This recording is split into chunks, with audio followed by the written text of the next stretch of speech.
There's an all-new traveling exhibit here at MOSH. Dinosaur Explorer takes you back in time well before Jacksonville was even a blip on the radar. Melanie is here having some fun, having a dynamite time over there, Mel.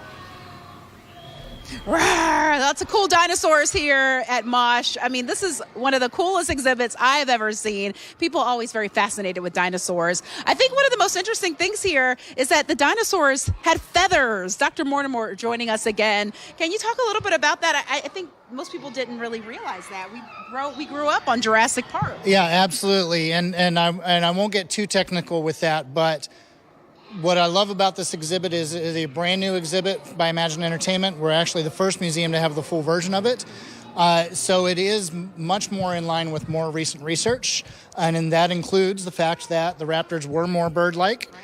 And they have gone back look at the fossil records and discovered that they had quill knobs at nearly every joint. So they definitely had feathers. Let's walk and talk a little bit. I'm going to walk backwards. You can do whatever you're comfortable with.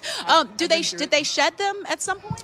You know, that would be an interesting further on study. I don't know the answer to that, but you will see a lot of familiar dinosaurs in this and also some brand new ones. Oh, very cool. All right, this is a brand new one, this white and black one, Joe. Let's check this baby out. Yeah, so the Nanosaurus was actually discovered and named in 2014 in northern Alaska. Oh, so you can see it's related to the T-Rex, but it lived in Arctic regions and was much smaller than T-Rex. So it needed this fur to stay warm, right? Yes. So this was part of the research of determining that they weren't all cold-blooded lizards. Nanosaurus was warm-blooded. All right. Was this one a meat eater? Yes. Okay, a meat eater. Yes, okay. Absolutely. All right. So it's like T-Rex's smaller cousin. This is one that we're all very familiar with. Yes, and you'll see some variations again. So the initial response is to think this is a Triceratops, which we have out front. That's what I would have said. But you'll notice subtle differences, like the horns are not on the nose, they're up on the crest.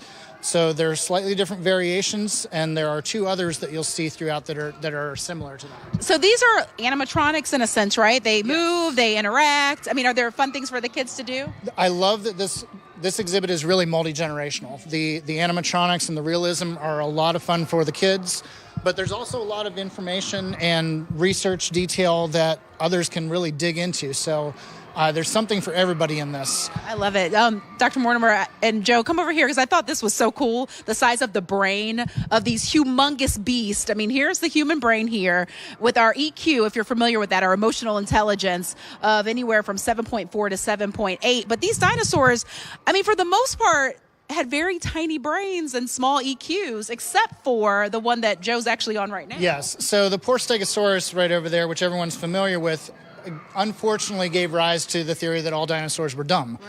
Right. So what the scientists have done now, the encephalization quotient, because you can't give a dinosaur an IQ test, right. Is a simple ratio between the size of the brain, which they did an endocast, which is a fossil made from sediment found in the skull cavity. So they did a simple ratio of the size of the brain to the mass of the adult average dinosaur of that species.